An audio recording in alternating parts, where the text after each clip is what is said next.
지구 지표의 4분의 3 가까이는 바다, 호수, 강 등의 물로 덮여 있습니다. 그곳에는 아직 아무도 모르는 수수께끼가 가득 숨겨져 있는 신비롭고 멋진 세계가 있습니다. 여러분 안녕하세요. 바다나 호수 바닥에 잠수했던 잠수사들이 그 자리에서 얼어붙을 정도로 경악할 만한 신기한 것을 발견하는 일이 종종 있습니다. 오늘도 저희 토픽을 찾아주셔서 감사합니다.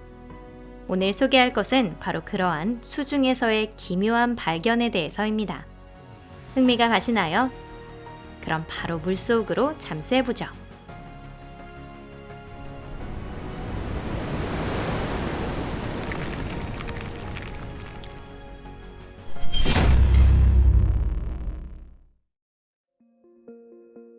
어둠 속에서 빛나는 상어. 물개상어는 아마 상어 중에서도 아주 희귀한 부류에 들어가는 종류일 겁니다.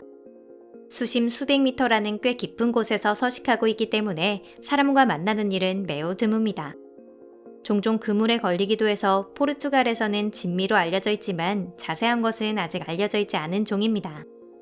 물개상어의 가장 큰 특징은 어둠에서 빛을 발한다는 것인데요.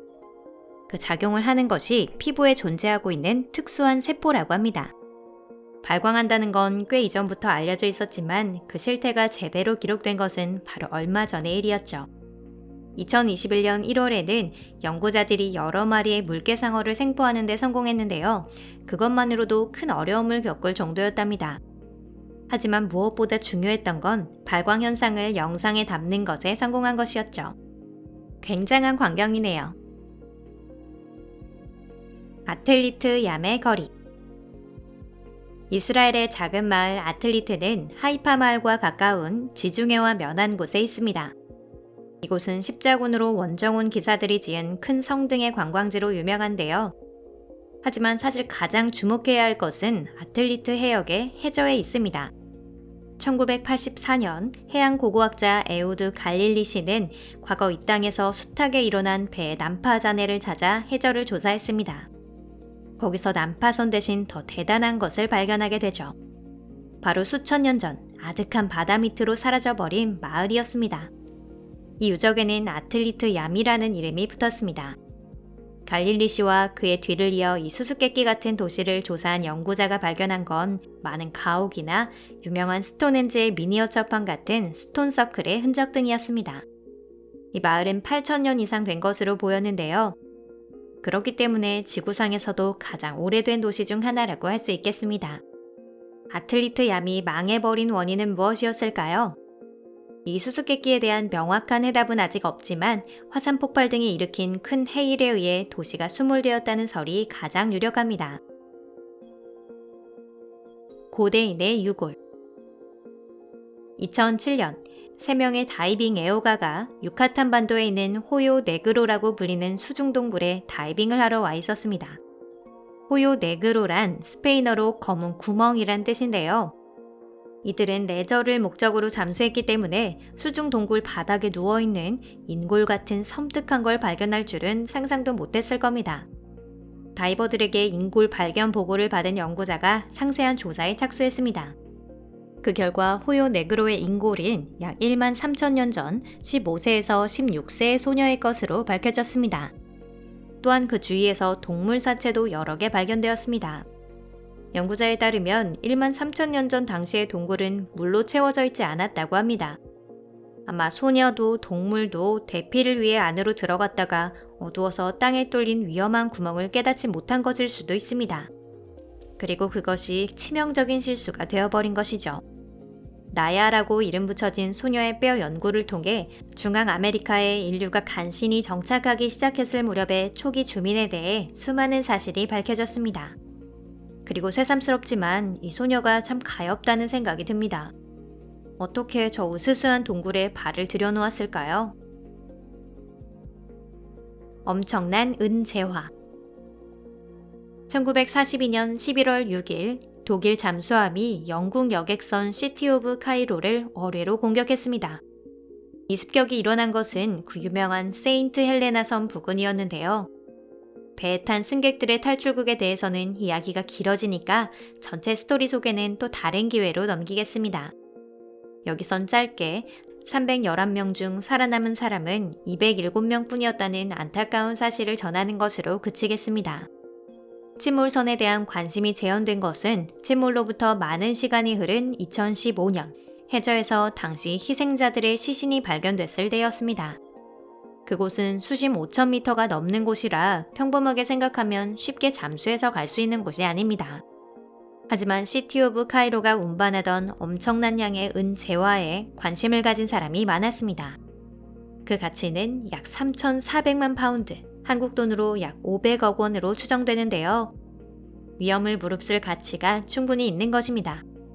결국 디프 오션 서치사라는 회사가 몇 주에 걸쳐 지금까지 중 가장 깊다고 알려진 복잡한 셀비지 계획을 검토하게 됩니다. 헤아릴 수 없을 만큼 소모된 시간과 노력은 성공의 형태로 보답받았습니다. 화물의 대부분이 회수되어 용해 처리되었고요. 업체가 얻은 금액은 공개되지 않았습니다. 키넬렛 호수의 수수께끼의 건축물. 이스라엘의 키넬렛 호수는 티베리아스 호수와 갈릴리아 호수라는 이름으로도 알려져 있는데 그 역사가 아주 오래되었고 무척 흥미롭습니다. 세계 기독교인들의 성지로 복음서와 전설에 따르면 예수 그리스도가 이 호숫가의 마을에서 많은 기적을 일으켰다고 합니다. 하지만 기독교가 탄생하기 전부터 그리고 나아가 유대인 선조들이 이 갈릴리의 땅을 찾기 전부터 이 땅에 살고 있는 사람들이 있었습니다. 그 증거가 바로 수심 약 12m 호수 밑바닥에 있는 수수께끼의 원형 건축물인데요. 조사 결과 4천여 년 전에 현무암 돌로 만들어졌다는 것을 확인했습니다.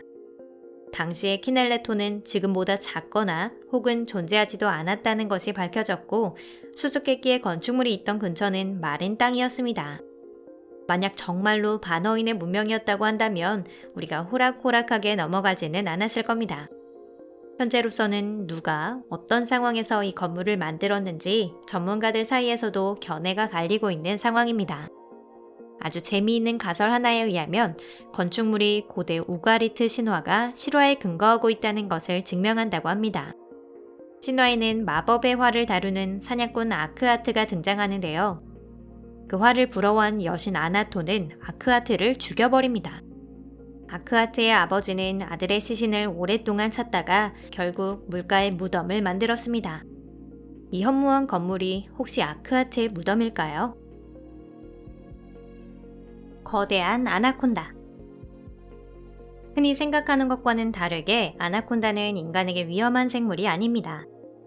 사람을 공격할 때는 물 밑에 있는 인간의 몸을 보고 물고기로 착각하거나 자신의 사냥감이 가로채인다고 생각하는 경우에 한정된 이야기입니다. 인간에게 주는 피해라고 하면 오히려 간접적인 것이 주된 것으로 돼지나 닭 등의 가축이 습격당하는 일이 자주 있습니다. 하지만 만약 아나콘다가 코앞의 거리에 있고 1대1로 마주했다면 이런 냉정한 생각을 할 수 없을 겁니다. 머릿속에서 이런 상식은 완전히 날아가 버리고 우리 온몸의 뼈를 쉽게 산산조각 낼 수 있는 거대한 파충류라고만 생각할지도 모릅니다. 아마 엄청난 공포에 빠지게 되겠죠. 다이버인 바르톨로메오 보베시는 2019년 7월에 포르모소강 바닥에 잠수했을 때 이 거대한 파충류와 마주하며 스스로 그 감각이 어떤 것인지 체험하게 되었습니다. 촬영된 영상들은 보기만 해도 무서운데 보베시 본인은 실제로 어떤 느낌을 받았을지 상상해보세요. 다행스럽게도 아나콘다는 보베시에게 해를 가하지는 않았습니다. 카메라의 순간 흥미를 가지고 알아차린 내색을 했지만 먹을 수 있는 것이 아니라는 걸 곧바로 이해한 것 같습니다. 오늘 영상은 여기까지입니다. 시청해주셔서 감사합니다. 바다와 강, 호수 바닥에서 특이한 것을 발견하신 적은 없으신가요? 댓글창에 어떤 것들이 있었는지 알려주시면 감사하겠습니다. 잠시 헤어질 시간이네요. 채널 구독과 좋아요, 새로운 영상을 놓치지 않기 위한 알림 버튼, SNS로 다른 분들과 공유하는 것도 잊지 마세요. 여러분들의 응원이 저희에게 큰 힘이 됩니다. 정말 감사합니다. 그럼 다음 영상에서 뵐게요. 안녕히 계세요.